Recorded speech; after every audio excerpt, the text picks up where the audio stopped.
This is a true story from Mr. Davies. It happened many years ago, but I still can't understand how this is possible. We had just moved from a big city to a small, quiet town, only about an hour's drive from the city. White fences, smiling neighbors. Everything seemed peaceful.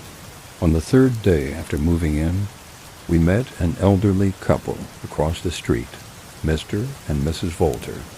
They were in their 70s, had no children, and seemed kind and gentle. They always spoke about God, prayers, purity of the soul. My mother liked them immediately. My father, not being religious, treated them politely, though without much enthusiasm. Since my parents still had business back in the city, they started leaving me with the Volters. The first time, everything was fine. I spent about 4 hours at their home before my parents came back. Nothing unusual happened. But the second time, that's when it all began. My parents went to meet friends in the city and left me with the Volters again. That evening, the old couple told me they had a rule. Every night at 9 o'clock we pray. And since you are with us tonight, you will pray with us. At exactly 9, they led me upstairs into a room. On the wall hung a massive wooden cross. But there was something wrong about it.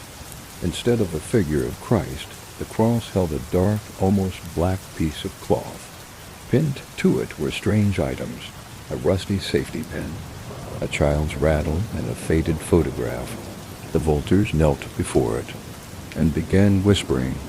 At first, it sounded like a prayer, but the words didn't form anything familiar. I'd only been inside a church once in my life, but even I knew this was not right. They closed their eyes, grabbed my hands, and started chanting. Low voices, slow, repeating. 10 minutes felt like an eternity. And then, just as suddenly as it began, it ended. They smiled warmly. "Would you like to watch some cartoons?" they asked. A minute later, my parents walked through the door. The Volters looked disappointed. When we got home, I told my parents everything. My mother didn't believe me, but my father did. His face went pale.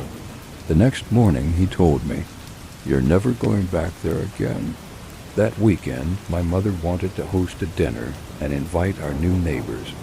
We went house to house, knocking on doors with invitations, but we skipped the Volters' home at my father's insistence. During dinner, my father